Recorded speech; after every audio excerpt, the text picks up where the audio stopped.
Assalamualaikum warahmatullahi wabarakatuh. Alhamdulillah, wassalatu wassalamu ala rasulillah wa ala alihi wa ashabihi wa mawala. Kaum muslimin rahimakumullah. Syababul muslim rijalul had. Pemuda muslim, pemuda Islam merupakan generasi penerus bangsa, generasi penerus umat ini. Oleh karena itu semua umat mengharapkan kepada pemuda untuk bisa melanjutkan tongkat estafet agama ini.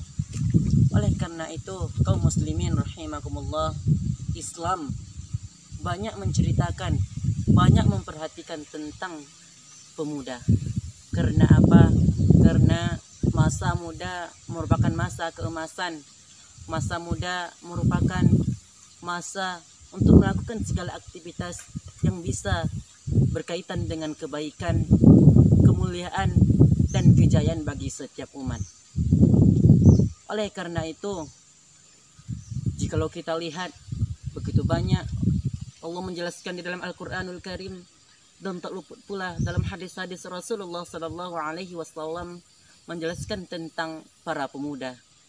Di antaranya yakni di dalam Al-Quran tentang pemuda Ashabul Kahfi. Mungkin dalam kehidupan kita kata Ashabul Kahfi telah simpang siur di pikiran kita, telah terdengar dari Sabang sampai Merauke. Tapi apakah kita tahu siapakah pemuda Ashabul Kahfi tersebut? Pemuda Ashabul Kahfi merupakan pemuda penunggu gua. Cerita Ashabul Kahfi di dalam suatu kehidupan beragama Islam, orang telah mengetahui segala cerita tersebut, yang mana cerita Ashabul Kahfi merupakan cerita yang amat agung, cerita yang penuh dengan ibrah, cerita yang penuh dengan pelajaran. Siapakah Ashabul Kahfi tersebut? Nahnu naqussu 'alaikum naba'ahum bil haqq. Maka sungguh kami akan menyampaikan cerita tentang Ashabul Kahfi kepada Nabi Muhammad sallallahu alaihi wasallam dengan cerita yang sebenar-benarnya. Lalu siapakah pemuda Ashabul Kahfi tersebut? Innahum fityatun amanu bi rabbihim wa zidnahum huda. Mereka merupakan orang-orang yang beriman kepada Allah Subhanahu wa taala, maka kami kata Allah memberikan petunjuk kepada mereka. Kaum muslimin rahimakumullah, sebagaimana yang kita ketahui bahwa pemuda Ashabul Kahfi merupakan pemuda penunggu gua. Mungkin kita bertanya, mengapa sih pemuda Ashabul Kahfi bisa menunggu gua? Jawaban pertanyaan tersebut ialah karena mereka ingin menyelamatkan akidah mereka, yang mana akidah mereka merupakan akidah tauhid kepada Allah Subhanahu wa taala, dan mereka ingin menyelamatkannya dari rongrongan kesyirikan, yang mana kesyirikan tersebut telah merajalela di kehidupan ataupun masyarakat daerah mereka. Mereka rela memperjuangkan masa muda mereka. Mereka rela memperjuangkan masa muda mereka hanya untuk apa? Hanya untuk memperjuangkan agama Allah Subhanahu wa taala. Maka Allah menceritakan cerita mereka di dalam Al-Quran agar kita, wahai muslim, wahai pemuda, jangan kita berlarut-larut dalam nafsu syahwat semata, agar kita tidak tergejolak ataupun kita tidak terlena, tidak terjerumus ke dalam lembah yang hina ini.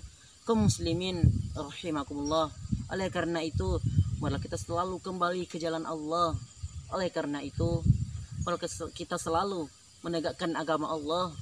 Oleh karena itu marilah kita selalu mengabdi, menghambakan diri kita kepada Allah Subhanahu wa taala, dan mengambil kembali hak-hak kita yang telah dicuri oleh apa?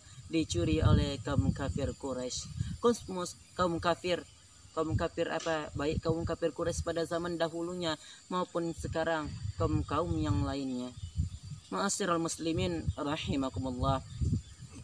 Dan tak luput pula Allah Subhanahu wa taala menjelaskan tentang nabinya Yusuf alaihi wasallam, yang mana Nabi Yusuf alaihi wasallam telah berhasil menahan hawa nafsunya. Pada suatu ketika ia diajak oleh seorang ratu untuk berbuat kemaksiatan, untuk membuat kezinahan, untuk berbuat suatu kekejian. Maka Nabi Yusuf alaihi salam menolak hal tersebut. Padahal pada zaman tersebut Nabi Yusuf alaihissalam merupakan seorang pembantu ataupun budak, dan pada masa itu Nabi Yusuf alaihissalam merupakan seorang pemuda. Sebagaimana yang kita ketahui bahwa masa muda merupakan masa bergejolaknya hawa nafsu, akan tetapi Nabi Yusuf alaihissalam berhasil mengendalikannya, dan ia sadar bahwa jikalau ia melakukan hal-hal tersebut maka niscaya Allah akan memurkainya. Kaum muslimin, itulah beberapa ibrah ataupun keteladanan yang patut kita contoh, yang telah Allah tuliskan atau diceritakan di dalam Al-Quran sebagai bentuk kemuliaan Allah Subhanahu wa Ta'ala kepada para pemuda tersebut. Kaum muslimin rahimakumullah, oleh karena itu marilah kita selalu menegakkan agama Allah, marilah kita selalu menjunjung tinggi agama Allah. Kaum muslimin rahimakumullah, dan tak luput pula begitu banyak di dalam hadis Nabi SAW menjelaskan tentang para pemuda, di antaranya sab'atun yudhilluhumullahu fi yudhillu yawma la dillu ila dillu. Akan ada 7 golongan manusia yang akan dinaungi oleh Allah Subhanahu wa Ta'ala pada hari tersebut, dan tidak akan ada naungan kecuali hari tersebut, yakni diantaranya syabun nasyah fi ta'atillah. Sekali lagi, syabun nasyah fi ta'atillah, yaitu seorang pemuda yang tumbuh atas keimanan Allah Subhanahu wa Ta'ala. Kaum muslimin rahimakumullah, apakah kita tidak ingin mendapatkan naungan Allah Subhanahu wa Ta'ala? Apakah kita tidak ingin mendapatkan pertolongan Allah Subhanahu wa Ta'ala di akhirat kelak? Oleh karena itu Nabi Shallallahu Alaihi Wasallam bersabda, tidak akan bergeser sedikit pun telapak kaki manusia di akhirat kelak sebelum ia ditanya 4 perkara, di antaranya an umri fima afta am umri fima afta an umri fima afta. Umur mereka, untuk apa mereka menggunakan umur mereka. Yang kedua, wa an syababi fima abla, wa an syababi fima abla. Masa muda mereka, untuk apa mereka menggunakan masa muda mereka.